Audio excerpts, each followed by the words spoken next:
I think we're live! Alrighty guys, welcome back. It's another day. I hope you're having a great day or night out there or wherever you're from. So today, Greg and Gary were meant to be here again and they've dogged it again. Alright, so Gary's meant to be at the Gary rang me and said I'm just stuck at the mechanics. So that's fair enough, but who knows where Greg is. Greg was meant to be here yesterday, didn't show up. Greg was meant to be here today, didn't show up. So what can you do? What can you do? You can only offer them. You can only offer so many times. It's like, say, oh, come over and get in. Yeah, I'll be there. Come over and get in. Yeah, I'll be there. Come over and get in. Yeah, I'll be there. It's like, well, it doesn't look like you really want to be in it. So that's fair enough. That's understandable. But yeah, Gary said he might hopefully make it. He said he's just leaving the mechanics in there like 15 minutes, 20 minutes. So hopefully he'll make it by the end, fingers crossed, but I don't think Greg's going to make it. Greg won't be here. Don't know why I thought he would. I don't know why I thought he would. Alright, let's get this chat up then. Chat's up. How are we, people? Alright, 2 people, let's get into it. 7 people, there we go, that was a quick jump. Is the chat working? Someone, there we go. Fusion, how are we? Fusion! Alrighty, let's get into it. I have a couple of shots. I've been doing a lot more talking than shooting lately. I probably need to reverse that and do a bit more shooting than talking. So let's get into it. Someone's running around the street out the front. All good, that's good to hear, Fusion, good to hear. Alright, let's get into it, have a few shots. Nothing new on the old archery front, I don't think.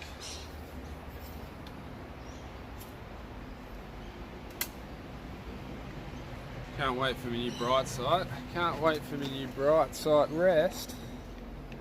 Make sure you check out Archery Supplies in South Australia, Bright Sight and Terry built custom designed strings. Hello from Texas, just a guy. How are you, Terry? How you been? Let's have a shot. Oh, I'm stiff.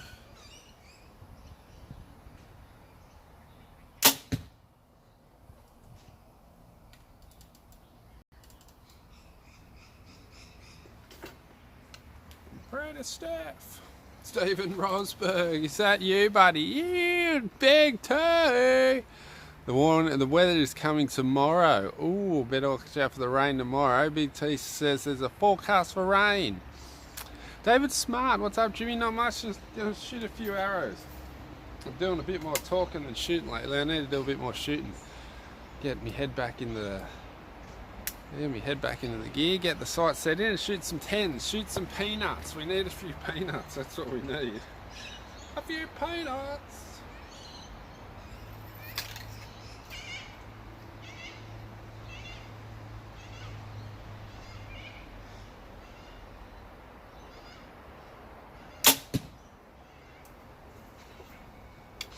A few peanuts is what is needed. It's been ages since I've been on the highway, hasn't it? Ages. Big T. Month's worth in a day, they're saying. What? What? It's going to be passing down then, by the sounds of it. That's a lot of rain. That's a lot of rain.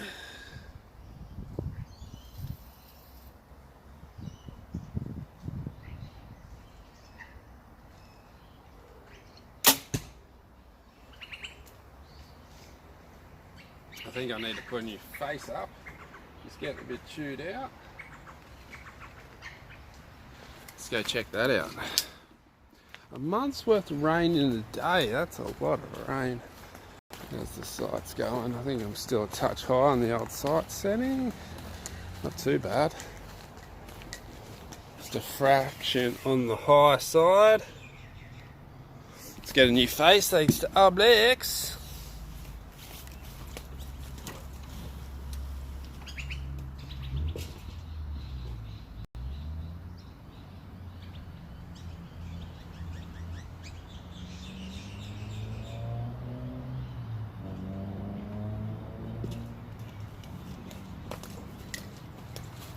Nice fresh face.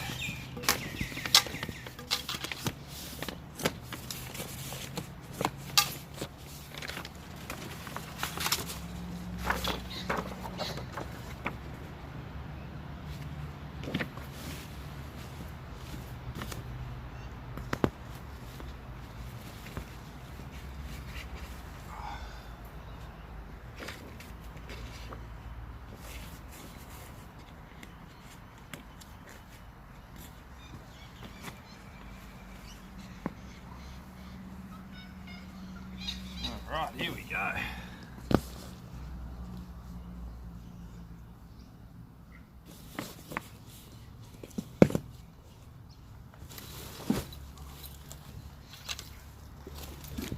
Alrighty, fresh face, here we go. Who's this? Andy, how are you? Andy Paul.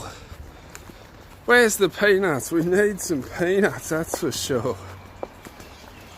Try and get back on the highway. Some practice happening, get back on that highway. Compound wannabe, how are you, buddy? Alright, so I've been doing a bit more talking than shooting. Let's try and get a bit more shooting happening today. Till Gary shows up. Gary's meant to be showing up. Should be here sooner or later. You flushed. Alright, let's get into it.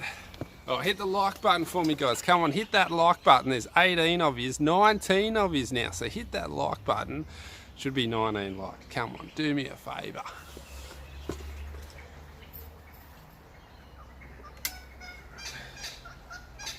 Nice fresh face. It's so nice looking at a fresh face, isn't it?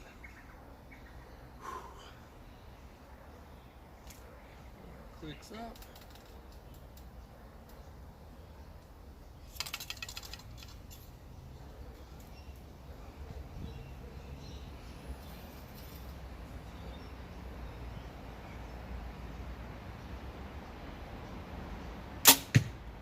Way off.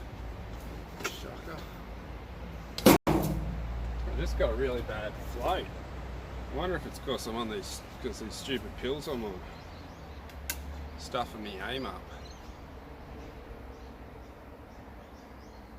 They do look sweet. You gotta love the toad strings, they definitely look nice. And they're getting a bit dirty and they're still super bright.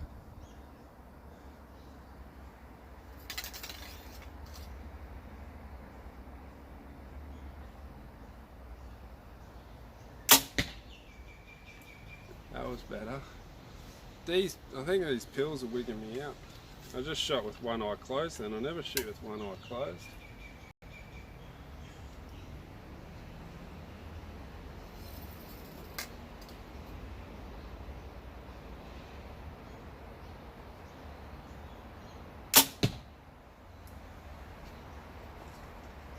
Two tens anyway. My eyes just keep wigging out. I keep going.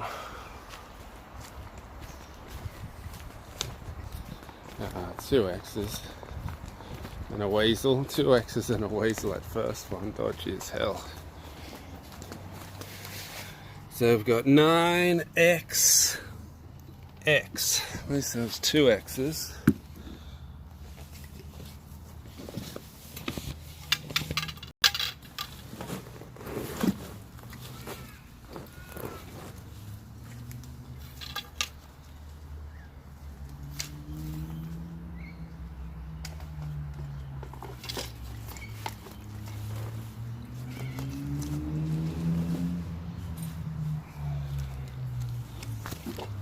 Straighten the bag up a bit. Good to go. Two rods, not one. What's this?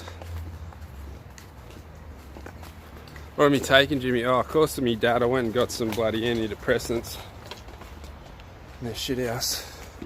I think they're called, or they're more just to help you sleep at night. Gave me these pills to help me sleep. They're mirtazapine. They're shit house. They just make me frustrated. So I've got to go back to the doctor tomorrow and find out what the go is. Just throw them in the bin like Oblex says. Just throw them in the bin.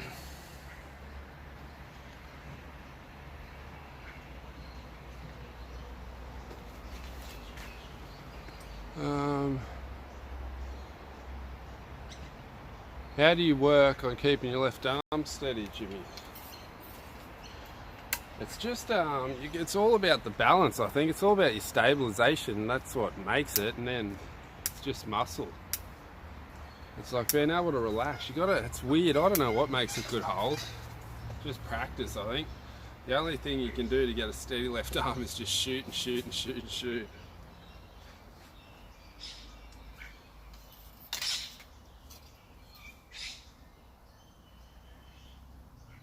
Uh-oh, who's here? Who's here? Who's here? It's the main man himself. He's made it. Peanut, start with Jimmy. Peanut. Peanut for the first one. Oh, got it. Hey guys, how long have you been going? Only 10 minutes. We just had a question that I couldn't really think of how to... What would you work on to get your left arm a bit steadier, to get your hold a bit steadier? Because our Primal just said, what do you do to make that arm steadier? I said, there's not much I can really think of except shoot more. Yeah, it's all about shooting more. It's one of those things, some people can do it and most people can't do it all the time. The thing I find with it is getting that elbow hand position and just trying to get a little bit of roll in that shoulder and sort of lock it in there. I don't know how else to really explain it. It's like when you talk to Greg when he just sits there and his sight just sits on the target and he releases whenever. Not many of us can do that. It's a similar thing with the bow arm getting steady, and it basically comes down to practice and the right sort of practice. That's the most important thing. Perfect practice. Perfect practice. Practice and training is about quality, not about quantity. Please don't just shoot hundreds of arrows. You've got to shoot every single arrow like it is 120%, because that's how you get the system and how you get the process into your body so that it becomes mechanical and the same every time. Very important. Quality, not quantity. Quality, that's what Greg's on to at the moment too. He's thinking about just shooting 30 arrows a day now. Yeah. We're trying to make 30 perfect arrows. And you've got to be careful too, when you're shooting close distances, like if you're shooting your normal target distances, the time frame in between shooting your arrows is a lot longer. If you start shooting on your own at shorter distances, you're shooting a lot quicker than you would normally shoot. It's important to keep your process the same, whether you're shooting 30 metres or 70 metres. And then when you're walking down from the longer distances, again, you're getting a bigger break. So when you're practicing, don't shoot too fast. You've got to keep the process and keep the system the same all the time. That's about the best I can explain it. Yeah, I think so. Yeah. So that front shoulder, I think, makes a big difference. If you keep that front shoulder in the wrong position, that you've throw got to should wobble out. The big thing that helps with your steady in your arm is getting your line of force. You've got to get that your your release shoulder locked in and pulled back on the muscle, so that you get a line of force that's straight, so that you don't want to be open like this, because you're using muscular strength to hold the bow. You need it in a straight line so that you've got a compressional sort of setup with the arrow trying to pull through the bow. So that's very important as well. I agree that shoulder pulling down into the back wall is slightly pushing towards the target with the bow hand. That's how David does it. So he's putting the pressure into the bow, holds it there for you. Yeah, what you got to be careful too with pushing that bow hand too much. If you get a release that you're not quite ready for, sometimes you'll push and explode a little bit. That's another thing. I had a big problem with that. I used to pull way too hard, and when I'd release, I'd go boom, and the arm would just go like this, snap. Because I'm pulling so hard, it would snap. Yeah, my front end would end up out here. The whole system, the whole process is just, it's very hard. Very hard. Miss Dudley says, just raise and draw, then pull. Just raise, then draw.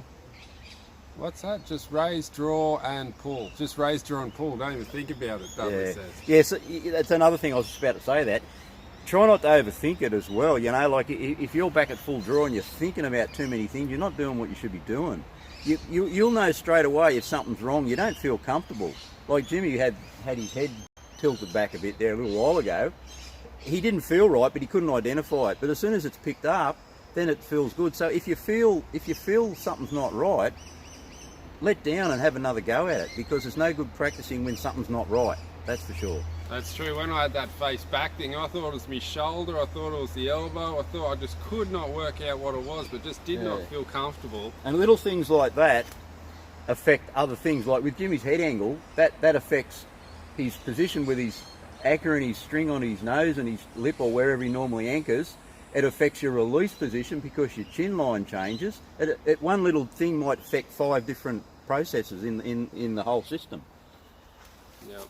Yeah, so you guys shouldn't be any different than any of the rest of us, so it's tough. So I think just practicing's the only way to get that bow and good practice. Man, it's got to be quality practice. What do you think about holding the weight up, Gary? Like getting like a 5 kilo weight and just trying to hold the weight up. You think that would help?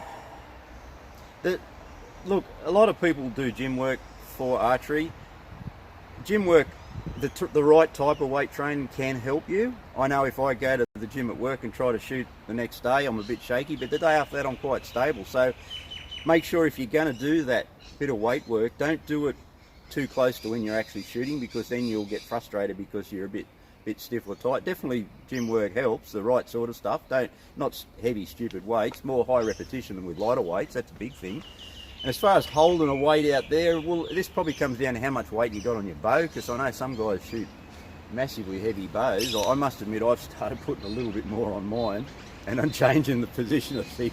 But you got to try these things, and I only did it yesterday. I actually took a bit of weight off my front, because we're at an indoor, and Kurt was telling me that when I was at anchor, he could see my stabiliser moving at the front. I didn't feel I was moving here, but what I worked out, I had too much weight on the front. So I took that off the front and put it on the back, and man, it feels heaps better. Really? Oh, that's what I think. I think stabilisation makes a big thing for your float as well. So even though you could have a really steady front arm, because your stabilisation's out, you're you're fighting that weight. Look, I'm a lot old school with the technique and the weight of the bow. Like, I grew up 20, 30 years ago. The whole thing was, the bow was forward heavy, you released and it fell down. I've sort of gotten away from that now. The new idea now is more that when you hold the bow, it's sort of level on its own. And I've got my bow not quite to that. It's still a little bit nose heavy, but I think it's much better definitely having the bow balancing when it's held up there, for sure. Yeah, that's it. It's totally personal preference. It is. It is very personal. And saying that, I used to have my C4 totally balanced. I like that really balanced. And it's nice when you shoot a balanced bow, because you don't know, it just sits in your hand and just goes, but you've got to come back to the design of the bow too. With the modern bows with the parallel limbs, they don't tend to react the same way the old bows used to react.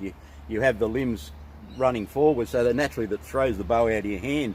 The parallel limb bows now, they tend to want to sit there. So that changes things again. That's a big thing, because my old C4 was a straight up and down limb, and this new one's the parallel. So maybe it's the parallel. The parallel limbs definitely have changed the theory on balancing and stabiliser balances, for sure. So what do you think about paper tuning, Gary? Do you think it's a necessity? Do you think it's something? Would you do it? Do you do it? I don't do paper tuning. I'll tell you why. Look, I know people do it. I don't do bare shaft. I just find that the problem is, if you've got your bow set with your proper spine weight arrows, if you use super stiff arrows, sure, it works. But if you've got your bow set with and your spine weight is absolutely correct, your arrows will naturally flex as they're coming out of the bow. So depending on what distance you set the paper, you might have a high tear, and then the next meter you might have a low tear. I don't hold a lot of faith in it, to be honest with you. I do my walk back tune for the centre shot, and I basically try to watch arrow flight. That's, to be honest, that's about all I do. I did start doing the whole paper eyeball tune it to thing. Start with, so you just eyeball the rest. Eyeball the centre shot, and then just do the normal walk back. Like, start at 5 metres, don't touch, set your sights up so you're hitting high on the butt. Don't touch anything and just walk back 10 metre increments. And if your arrow's shooting down centre, that, to me, centre shot's right. That's what I do. But don't change your sight, because if your first axis is out, well, that throws all that out. You need to leave everything as it is and just walk back. So don't touch anything. You're tuning into your second axis if you start moving that. Yeah, you start moving that, you move your sight down. If your first axis first axis is out, Yeah. that means your starting point's coming across either way, so that doesn't give you a true indication of where the arrow's coming out straight or not. So if you are going to do a walk back, make sure you don't change Don't the rest, change just anything. in case. Make Just in sure case, that's it. make sure your bubble's the same for each shot, and just don't touch a thing. And that's a good way to see if your second axis is out, because if Yeah. you get your centre shot in, Exactly. and it's perfect without moving your scope, then you shoot 20 and you go back to 50 and you've got to move Yep. your windage, that's a pretty good sign. That is a good your, reference as well. Exactly. Your first axis is But then when you go back the further distances, then you've got to factor in little errors in yourself, and because yeah, but if you're grouping here at 20 and Yep. then grouping here at 50, there's a pretty good chance that your thing's out. Your, yeah, you've got to first look at axis. you've got to look at your group. Got to look at your group for sure. How important is the knock height in how your bow holds? Well, that's a big thing. A lot of pros go along say a lot about the hold in the knock height. Yeah. Jesse Broadwater had a big thing that in his first, I think it was when he was shooting the podium, he used to shoot it with a knock high. Have the knock a little bit above the burger hole, and that made that makes you a bit more puts a different pressure in your hand, don't you think, Gary? Oh, so what do you mean where the rest is set in relation? No, to not the rest. Where the D loop is where the on D the loop string. is on the string. So what Broadwater was saying that when he had a really high D loop, he felt a lot more pressure here and had to have the hand straighter. But then you put the D loop lower, and you'd have to have the hand a lot flatter. Yeah, well that'd make sense because you're effectively changing the load point from close to centre of the bow to higher in the bow, so you're coming closer to your top limb. So this is where your tiller then comes into play, when you've got your knock height high to closer to your top limb. So you might need to change your Yeah, tiller. see in the modern bows, in the modern draw parallel limb bows, you find you set your knock up, and you did this on yours, you measure your middle of your string, so the knock's dead in the middle of the string. That only works if it's a centre bow. If it's that puts your handle lower than centre. But in the older style bows, what we used to do, we used to set the arrow as low as we possibly could in the riser below the burger hole, so that we got the arrow as close to centre of the string as we possibly could. Ah, so you done was that. an old school thing. Yeah, that right. That to was even the pressure out on the hand a bit. That was that was pre-days when they're now the modern bows. They've gone with the idea of the knocking point in the middle of the string and not the handle in the middle of the middle of the riser. The Hoyts still do that. The Hoyts still do it. They're a bit still old. But man, there's so many variables in there. It is. It's crazy. Primal says knock travel when drawing the bow. Knock travel when drawing the bow. What do you mean? Knock travel when drawing the bow.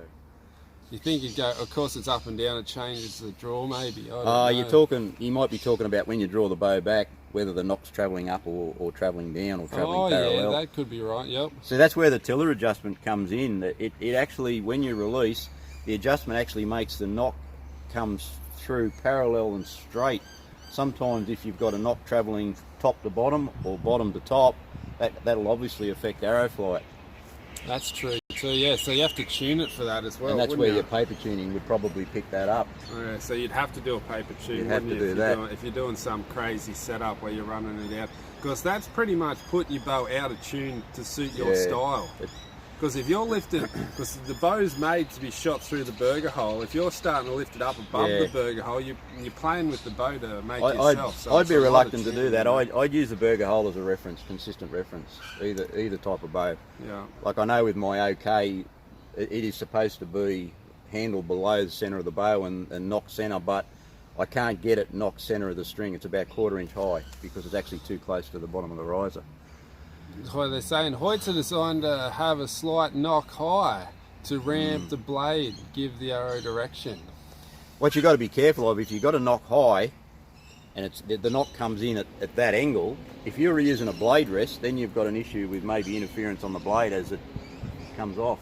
Drop away not so much, but so if you're getting interference on your blade, look at your knock height.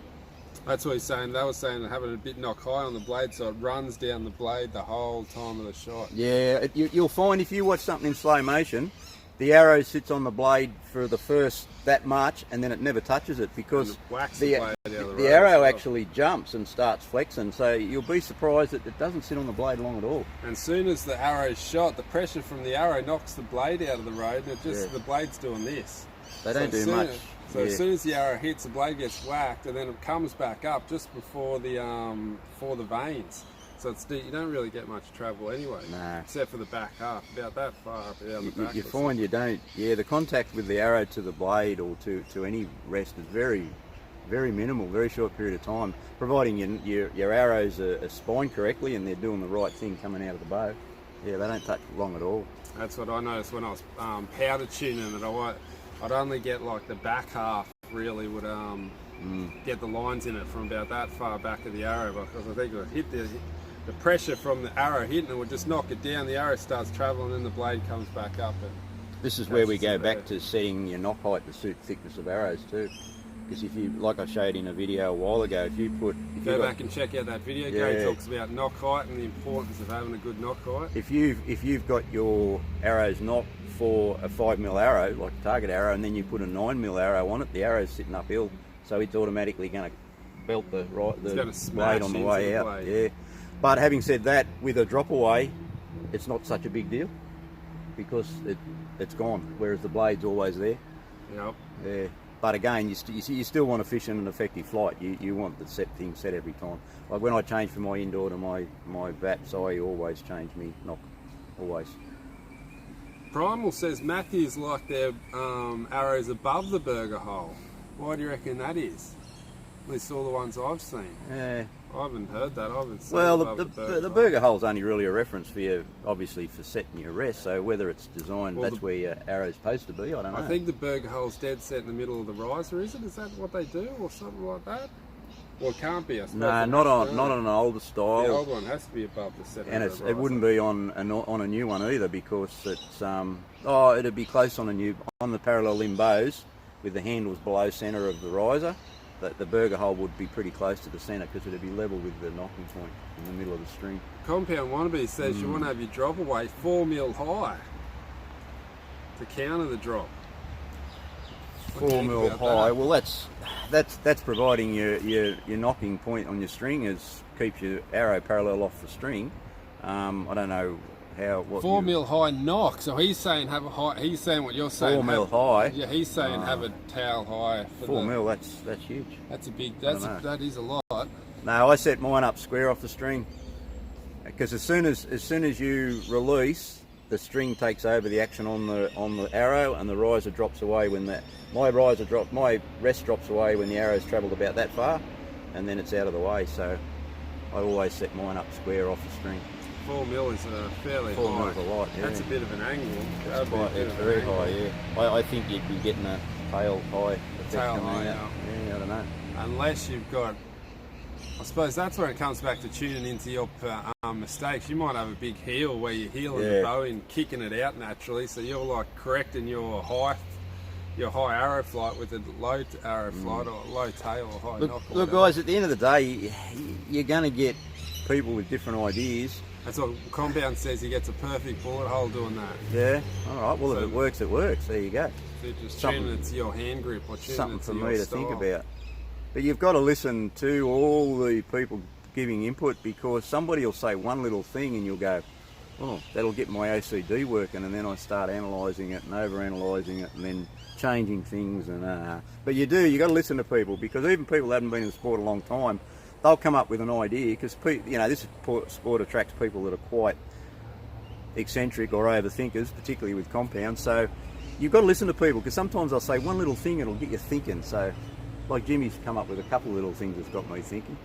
Don't agree with all of it, but a lot of it I do get thinking on them. Does having a higher grip, more angle on the compound change the cam timing of the height? What would you say about that? No, it won't. Because I'll tell you why. Here's a little test you can do, guys. And I found this out years ago, and it surprised me. Having your hand like that, or having your hand like that? It doesn't. That's what we're talking about. If you grab the string down here and draw that bow back, the synchronising will be exactly the same. Drawing it there, or there. Try it. It does. Yeah, right. So the hand grip will not make a difference. Yeah, okay. I discovered that a long time ago. I was helping somebody with their compound, and I drew it back quite low, and I looked at the synchronising, and it was exactly the same. Didn't matter where I pulled the string, it was the same. Wow, that's So, pretty yeah. interesting. But it will change your impact point, won't it? Possibly will. Going from here to here. What it will change, the problem is doing it consistently. That's the thing. It may, if you've got different hand positions or different sort of load in different parts of your hand, as you release with no load on the riser, that can make the riser jump a little bit high or low or whatever. So that's one thing. That's where you got to not push that bow hand in it. The bow hand, the bow arm, most important thing in, well, two of the most important things in the technique. If somebody's having trouble when they're shooting, whether it be at the club, whatever, the first thing I say, relax your bow hand and don't push with your bow arm and follow through. That's my common response to anybody that's having a bad day. Bow hand, follow through. Bow hand, follow through. I say that every time. I think that has a lot to do with your hold as well. If you're holding real high like this, I tend to dip out, and the bow wants to dip out on me and really fall forward. But if I have a good heel on it, it likes to hold up there a bit more too. Yeah, so you got to be careful when you start dropping your hand forward, because it's very hard to do it exactly the same every time. Whereas if you've got your hand flat, I like to sort of get people to do that. You've got that same equal pressure right down that hand, and you can feel it's the same each time. That's where you got to be careful with your technique. If you do, it's like the leans, you know. It's okay to lean, but if you can lean exactly the same every time, that's fine. But one time you might lean this far, then that far, then that far. But if you're straight, it's a reference. It's a perfect reference. Well, as good as it can get each time. You just got to eliminate all these little things. That's right. Compound Wannabe says paper tuning shows up a load with hand and pressure in regards to pressure. And yeah, well, that's the thing too. If you can, another thing you can do too is tune your bow into like center, like using machines like a laser center shot, and then like your levelers and all that type of machines to get your bow in. Then you paper tune it. If it's doing a big tear, it's most likely you, isn't it? If everything's tuned in. Look, what you got to be careful of too, guys, is not going too extreme with your tuning techniques. Your technique has got to be, to do all this bare shaft and paper tuning, man, your technique has got to be 100%. You know, if you're newbie to the sport, just work on your technique before you start overthinking these tuning things, because if your technique's not spot on, you're not going to get an accurate result, I'll tell you now.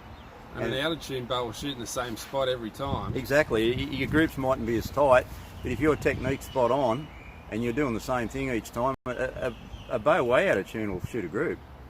Just not as tight as what it would. Shoot to the same type. Yeah, shoot to the same spot. You can still aim and shoot a good score with an out-of-tune bow. Kevin's getting worried. He's got a rib injury and his wife's getting close to beating his best score. That's scary, mate. What's some tips for an injury? What's the tip there? Ribs are hard. Ribs are so hard to deal with. Ribs are shocking. Yeah, there's no tips for dealing with a rib. It's time. Yeah, just time to get them right. It's 6 go weeks. Get some I've had a few broken ribs. Yeah. Go get some shark cartilage. Shark cartilage tablets. Meant to be good for making your heels rib quick. Yeah. But yeah, there's not much you can do about that. You can lower your poundage, and then that's going to stuff all your everything up. No, well, hang in there, bro. You'll be back. If you've got an injury that's causing you pain, I suggest you give it a rest for a couple of weeks, to be honest. Because all you're going to do is frustrate the hell out of yourself and slow the injury process down, the repairing process down. Yeah. And then your missus will be beating you all the time. Alright guys, so that's 30 minutes. Hit the like button for us, hit the subscribe button.